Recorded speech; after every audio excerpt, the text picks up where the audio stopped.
Hello दोस्तों, कैसे हो आप सभी। उम्मीद करता हूँ सभी अच्छे होंगे, स्वस्थ होंगे, मस्त होंगे, इंग्लिश के साथ बेस्ट। बच्चों, मैं हूँ आपका अपना दोस्त संजय गौतम और स्वागत करता हूँ आप सभी का आपके अपने यूट्यूब चैनल ईजीएस पाठशाला में। बच्चों, क्लास को प्रारंभ करने से पूर्व मैं आपसे एक रिक्वेस्ट करूंगा कि आप सभी के लिए मैं निःशुल्क ऑनलाइन प्लेटफॉर्म पर क्लास 10th की इंग्लिश को कंप्लीट करा रहा हूं। तो मैं सभी से ये अनुरोध कर रहा हूं कि आप ज़्यादा से ज़्यादा बच्चे जुड़ें और ज़्यादा से ज़्यादा लोगों तक ये मेरा जो एक प्रयास है कि बच्चे अच्छे नंबर लेकर के परीक्षा में आएँ, तो मेरी क्लास को ज़्यादा से ज़्यादा बच्चों तक पहुँचाएँ। साथ ही साथ बच्चों, मैं एक आपसे रिक्वेस्ट और करूंगा कि मैं आपके लिए मतलब इतनी मेहनत कर रहा हूं, वो भी निःशुल्क।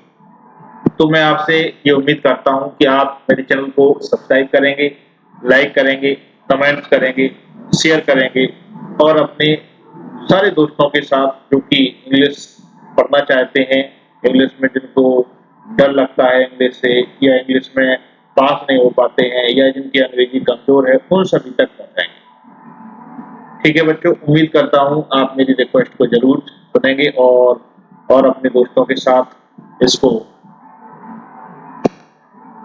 क्लास को लेकर जाएंगे। बच्चों, प्रीवियस क्लास में मैंने क्लास 10th की चैप्टर नंबर 2 की पोएम को कंप्लीट करवाया था और पोएम का नाम था a tiger in the zoo. Tiger in the zoo की पोएम को मैंने आपको पढ़ाया था। तो बच्चों, यदि आपने वो क्लास नहीं देखी है तो मैं आपसे अनुरोध करूंगा कि वो क्लास आप जरूर देखें। बहुत इंपॉर्टेंट पोएम है परीक्षा की दृष्टि से, परीक्षा में बिल्कुल इससे क्वेश्चन पूछे जाते। बच्चों, आपके सामने स्क्रीन पर दिख रहा है टू स्टोरी अबाउट फ्लाइंग। इस पार्ट में हम दो स्टोरी पढ़ेंगे। पहली स्टोरी है, तो इसमें लिखा है फर्स्ट फ्लाइट लियाम, क्या लिखा, लियाम ओ फ्लाहर्टी। लियाम ओ फ्लाहर्टी इसमें लिखा है, इस राइटर का नाम है ब्लैक एरोप्लेन। बच्चों, इसमें लिखा है फ्रेडरिक फोर्सिथ। फ्रेडरिक फोर्सिथ इसके राइटर हैं। तो पहली स्टोरी हम हिज फर्स्ट फ्लाइट को प्रारंभ करेंगे और फर्स्ट फ्लाइट को प्रारंभ करने से पूर्व मैं इसकी आपको बच्चों को बताऊंगा थीम। तो बच्चों, इसकी थीम क्या है? इस स्टोरी में एक यंग सीगल होता है जो अपनी फर्स्ट फ्लाइट को लेने के लिए तैयार है, क्योंकि उसके ब्रदर और सिस्टर उड़ चुके हैं और केवल वही अपनी उड़ान भरने के लिए रह गया है। तो बच्चों, जैसे ही वह उड़ान भरता है, उड़ान भरने की कोशिश करता है, अचानक से उसके दिमाग में एक डर बैठ जाता है कि यदि मेरे पंखों ने सपोर्ट नहीं किया तो मैं विशाल समुद्र में जाकर गिर जाऊंगा और मर जाऊंगा। तो बच्चों, ये जो डर है उसके दिमाग में बैठ गया है। इस डर से वो ओवरकम यानी कि निकल नहीं पाता है, इसीलिए वह अपनी फर्स्ट फ्लाइट नहीं ले पाता। बच्चों, राइटर ने इस पूरे पार्ट में अपनी मैडन फ्लाइट लेने से जो पक्षी यानी कि सीगल डर रहा है, उसके अंदर जो डर है, वो डर जो बैठ चुका है, उसको एक्सप्लेन किया है कि उस डर से कैसे बाहर निकला जाए। क्या वह पक्षी उस डर से निकल पाएगा और निकलेगा तो आखिर कैसे निकलेगा? इसको जानने के लिए हमें स्टोरी को डिटेल में पढ़ना होगा। तो बच्चों, इन नटसेल यही है कि फर्स्ट फ्लाइट लेने से पहले पक्षी के मन में जो डर बैठ गया है, उस डर से वह किस प्रकार से बाहर निकलेगा, ये इस पूरी कहानी का सार है बच्चों। और इसके अलावा एक चीज और है बच्चों, हम हमारी फर्स्ट फ्लाइट यानी कि हम अपने व्यक्तिगत जीवन में देखें तो हम जब प्रथम बार चलना सीखते हैं तो हमें भी डर लगता है। जब बच्चा, कोई भी नवजात शिशु जब प्रथम बार चलना सीखता है, वो भी उसकी फर्स्ट फ्लाइट ही है। वो पहली बार जीवन में वो चलना यानी कि कोई काम करना चाह रहा है, तो उसकी फर्स्ट फ्लाइट ही मान के चलेंगे। तो वो बालक भी, उसके मन में असंख्य प्रकार के डर होते हैं कि हम गिर जाएंगे, चोट लग जाएगी, लेकिन जब बालक उस डर पर विजय प्राप्त कर लेता है तभी वह आगे चलता है। और जब वो 1000 बार गिरता है, 1000 बार उठता है, लेकिन वो चलने को नहीं छोड़ता। तो ठीक इसी प्रकार से इस कहानी में बच्चों हमारे अंदर एक कॉन्फिडेंस किसी चीज के प्रति होना चाहिए। जब तक कॉन्फिडेंस नहीं होगा तब तक हम वो काम नहीं कर सकते हैं। तो ये इसका पूरे चैप्टर का लेसन है बच्चों। अब हम इस स्टोरी को कंटिन्यू करते हैं। स्टोरी को हम देखेंगे, लाइन बाय लाइन इसकी एक्सप्लेनेशन देंगे। आपसे हम अनुरोध करेंगे कि आप किताब लेकर के बैठ जाएं और जो भी मीनिंग मैं बताऊंगा हिंदी में उसको आप अपनी बुक में लिख लें, जिससे कि आपको ये स्टोरी ठीक से समझ में आ सके। ठीक है बच्चों, चलते हैं आज के टेक्स्ट की ओर। दोस्तों अब हम टेक्स्ट को एक्सप्लेन करेंगे। इसमें लिखा है, the young seagull was alone on his ledge, his two brothers and sister had already been flown। अब बच्चों यहाँ पर लेज लिखा है, लेज, ठीक है, क्या लिखा है, लेज। अब यहाँ पर लेज का मीन्स क्या होता है, और लिखा है सीगल, ये लिखा है सीगल। तो बच्चों यहाँ पर लिख लें हम, सीगल का मतलब होता है समुद्री पक्षी। क्या होता है, एक पक्षी होता है समुद्री पक्षी, ठीक है बच्चों। और यहाँ लेज, लेज का मीन्स लिखा है बच्चों, लेज का मतलब होता है किनारा। हिंदी मीन्स मैं आपको बता रहा हूं, लेज का मीन्स क्या होता है बच्चों, किनारा, ठीक है। The young seagull was alone on his ledge, मतलब एक चट्टान है, मतलब इस तरह से एक चट्टान बनी हुई है बच्चों, जैसे ये चट्टान बनी है, ये इस तरह से ये चट्टान बनी है, तो यहां पर ये पक्षी बैठा हुआ, ठीक है। तो क्या कह रहे हैं कि ये यंग सीगल केवल अकेला रह गया था लेज पर, मतलब किनारे पर। Two brothers, his two brothers मतलब उसके दो भाई और बहन, ऑलरेडी फ्लॉन अप, जो उड़ चुके थे, द डे बिफोर, एक दिन पहले। जैसे ही ये पाठ प्रारंभ होता है, यंग सीगल अकेला रह जाता है लेज पर, जबकि उसके भाई और बहन एक दिन पहले उड़ चुके, ठीक है बच्चों। He had been afraid to fly with them। He का मतलब वो पक्षी, afraid का मतलब भयभीत था, fly का मतलब होता है उड़ना, with them का मतलब उनके साथ। बच्चों ये पक्षी डर रहा था उनके साथ उड़ने, ठीक है। Somehow when he had taken a little run forward to brink of the ledge, अब लिखा है brink, बच्चों इसकी मीनिंग लिखता है, brink of the ledge and attempted to flap his wing, he became afraid। अब बच्चों क्या होता है कि जैसे ही वह, जब पक्षी उड़ान भरता है तो थोड़ा आगे चलता है, और आगे को चला और उसने अपने जैसे ही पंखों को फड़फड़ाया, तभी एक अचानक डर ने उसको पकड़ और वो भयभीत हो। इसके बाद वो उड़ नहीं सका। अब बच्चों इसमें हम कुछ मीनिंग देख लेते हैं, क्या क्या मीनिंग है।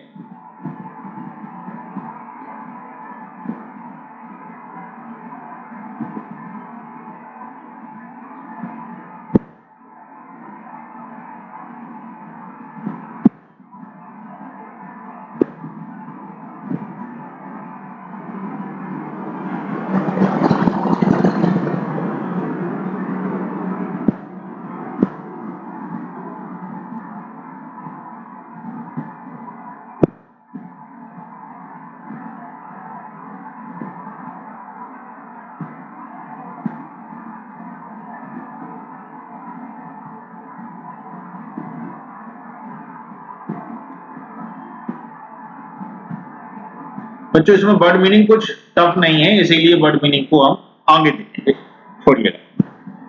The great expanse of sea stretched down beneath, and it was such a long way down miles down. अब बच्चों उसको डर क्या था? द ग्रेट एक्सपेंस ऑफ सी, मतलब दूर दूर तक फैला हुआ समुद्र। स्ट्रेच का मतलब होता है फैला हुआ। डाउन बीनीथ मतलब नीचे, समुद्र जो दूर दूर तक फैला हुआ है। It was such a long, ये इतना लंबा था, इतना लंबा था कि मीलों तक दूर दूर तक फैला। पक्षी के मन में ये डर हो जाता है कि यदि चट्टान से हम नीचे गिरे तो नीचे जो समुद्र दूर दूर तक फैला है, कई मीलों तक फैला है, उसमें गिर करके हम मर जाए।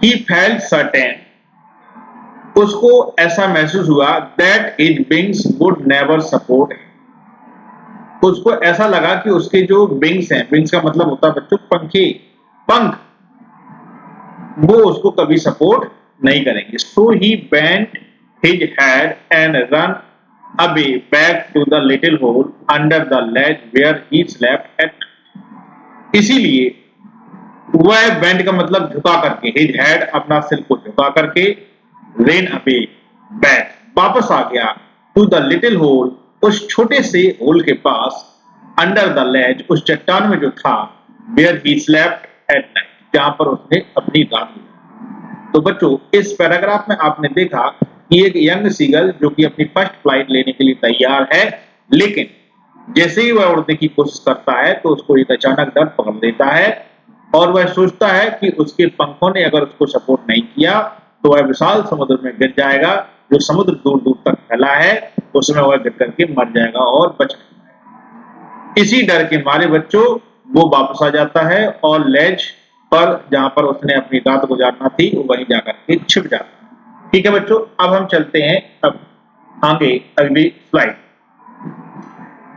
नेक्स्ट स्लाइड में बच्चों हम देखेंगे तो लिखा है इवन, अब इसका हम बच्चों थोड़ा सा कलर चेंज कर लेते हैं क्योंकि एक ही कलर हो रहा है। क्या लिखा है? Even when each of his brother and his little sister. देखिए बच्चों, whose wings were far shorter than his own, ran to bring, flapped their wings and flew away.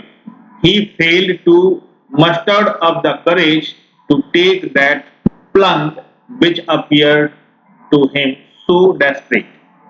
बच्चों यहां पर देखिए क्या लिखा है? Even when each of his brothers, उसके जो भाई थे, एंड हिज लिटिल सिस्टर और उसकी छोटी बहन थी, whose wings were far shorter, जिनके पंखे उससे छोटे थे, जिसके पंखे इस पक्षी से छोटे थे, ran to bring, ये किनारे की ओर चले गए, flap their wings और उन्होंने अपने पंख फड़फड़ाए, and flew away, उड़ गए। He failed to, वह असफल हो गया, फेल का मतलब असफल हो गया, टू मस्टर्ड अप करेज, साहस को इकट्ठा करने में, to take that plunge, to take that plunge, उस उड़ान को भरने। अब बच्चों यहां पर प्लंज का मीन्स हम देख लेते हैं। प्लंज का मीन्स क्या है? प्लंज का मतलब क्या होता है बच्चों? प्लंज का मतलब होता है जंप करना, है ना, जंप करना यानी कि उड़ान लेना। which appeared him so desperate, जो उससे, which appeared to him, जो उसको दिखाई दे रहा है, so desperate मतलब उससे बहुत ज्यादा अलग दिखाई दे रहा है ना, उसके अंदर डर बैठ चुका। ठीक है बच्चों, प्लंज का मीन्स क्या होता है? जंप करना। ठीक है, प्लंज का मीन्स क्या होता है? जंप करना यानी कि उड़ान भरना। which appeared to him so desperate, जो उसको अत्यंत उत्सुक बना रहा था। क्या? कि वो अपने करेज को इकट्ठा नहीं कर पा रहा था, उस साहस को बटोर नहीं पा रहा था जिससे वह अपनी पहली उड़ान ले सके, जिससे वह बड़ा उत्सुक था लेकिन उसको कर ना सके। His father and mother had come around calling him shrilly, उसके माता और पिता उसके आसपास आए और उसको बुला रहे थे। upbraiding him, threatening to let him starve on his ledge unless he flew। बच्चों उसके माता पिता क्या कर रहे थे? श्रीली का मतलब आवाज करना। अब यहाँ पर एक मीनिंग हम और लिख लेंगे, अपब्रीडिंग। अपब्रीडिंग का क्या मीन्स होता है बच्चों, हम लिखते हैं।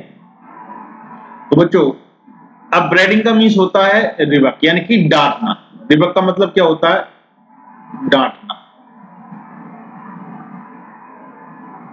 ठीक है, ये लिखा है डांट। रिबक का मीन्स होता है डांटना। एंड थ्रेटनिंग का मतलब बच्चों क्या होता है, वार्निंग देना। क्या बच्चों, warning. To let him starve. Starve का मीन्स बच्चों और लिख लेंगे हम। स्टार्व का मतलब होता है गो हंग्री, यानी कि भूखा रहे।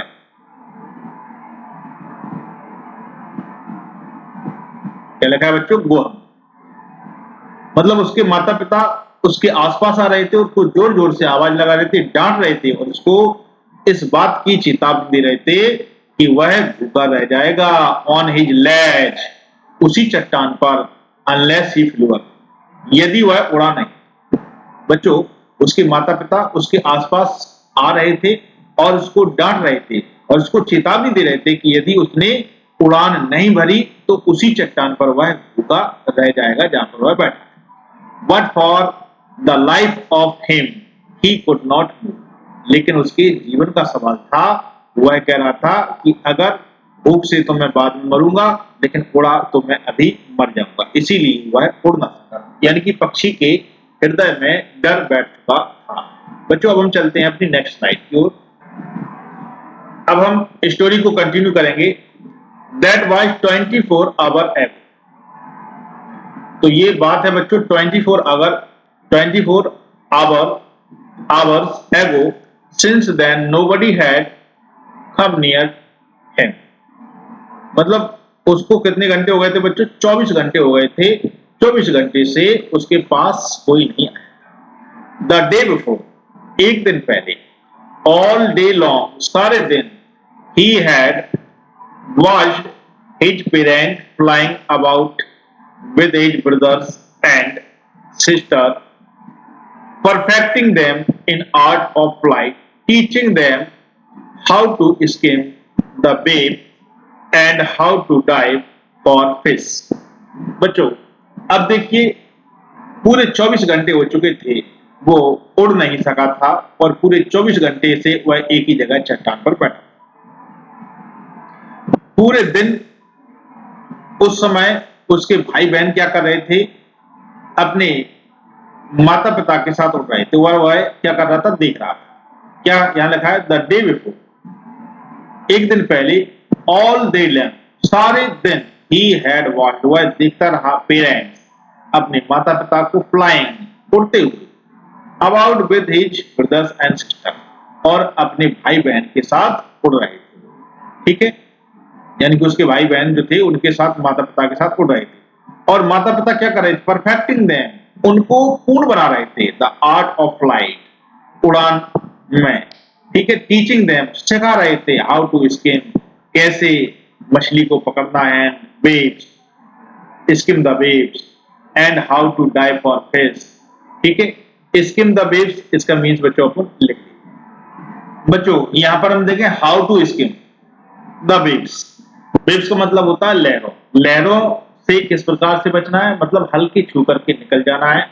And how to dive for fish, और किस तरह से डाइव करना है, मछली पकड़ना। ठीक है बच्चों, अब यहाँ पर आप पूछोगे कि डाइव का मीन्स क्या होता है बच्चों, तो डाइव का मीन्स भी हम बता देते हैं आपको। डाइव का एग्जैक्ट मीनिंग क्या होता है बच्चों, डाइव का एक्चुअल मीनिंग होता है जंप डाउन। क्या होता है बच्चों, ये लिखा है जंप डाउन। ठीक है, यानी कि डुबकी लगाना। तो मछली पकड़ने के लिए कैसे डुबकी लगाना है और लहरों को छू करके कैसे निकलना है, इस बात की ट्रेनिंग कौन दे रहे हैं, उनके माता पिता अपने बच्चों। ठीक है, he had in fact seen his older brother catch his first hearing and devour it, standing on the rock, on a rock, while his parents circled around raising a proud cattle. अब बच्चों यहाँ पर थोड़े कुछ meaning है, vocabs हैं, हम उनको देखें। ठीक है बच्चों, हम अंडरलाइन कर रहे हैं, इनको आपको लिखना है। बच्चों यहाँ पर हम देखते हैं he had in fact seen his older brother catch his first hearing का मतलब बच्चों क्या है, मछली। उसके बड़ा भाई था, ठीक है, उसने क्या पकड़ लिया था, मछली को पकड़ लिया है, एंड डेवर इट, और इसको जल्दी जल्दी से वो खा रहा है। ईट क्विकली, डेवर का मतलब क्या होता है, ईट क्विकली, जल्दी जल्दी इसको खा जाना। स्टैंडिंग ऑन ए रॉक, उस कहां पर खड़ा हुआ है, रॉक पर, एक चट्टान पर। वाइल हिज पेरेंट सर्किल्ड, और उसके पेरेंट्स जो है वो सर्कल कर रहे हैं, उसके आसपास घूम रहे हैं। अराउजिंग रेजिंग ए प्राउड क्रैकल, जोर जोर से उसकी तरफ देख करके आवाज कर रहे हैं, यानी कि मेक लाफ, यानी कि वो जोर जोर से हंस रहे हैं कि देखो तुम्हारा जो भाई है उसने अपनी फर्स्ट फिश को कैच कर लिया है और वो उसको खा रहा है और तुम डर के मारे एक जगह बैठ। All the morning the whole family had walked about on the big plateau midway down to the opposite cliff, taunting him with his covered eyes, taunting him with his covered eyes। अब बच्चों यहाँ पर कुछ हम word meaning लिख लेते हैं। तो सबसे पहले तो हम देखते हैं, हम अंडरलाइन कर देते हैं, किन किन वर्डों को हमें देखना है।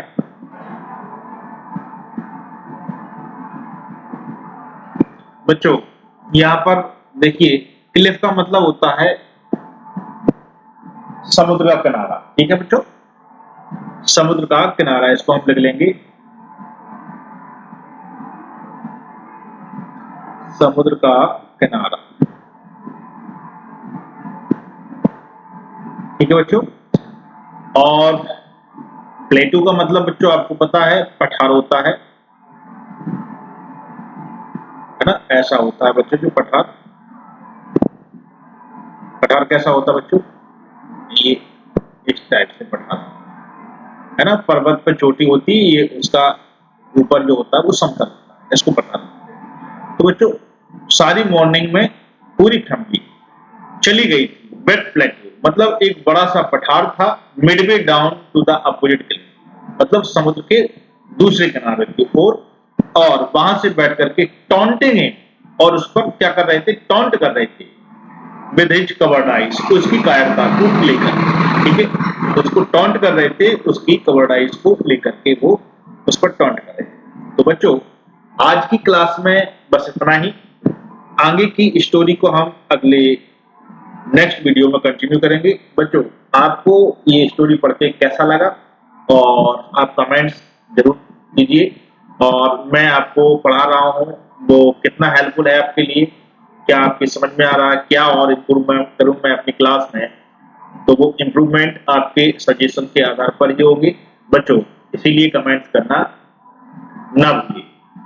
इसके साथ साथ बच्चों मैं वीडियो को समाप्त करने से पूर्व एक बार पुनः आपसे अनुरोध करूंगा कि यदि आप मेरे चैनल पर नए हैं और अभी तक आपने गाइड चैनल को सब्सक्राइब नहीं किया है, तो प्लीज चैनल को सब्सक्राइब करें, लाइक करें, कमेंट्स करें और शेयर करें।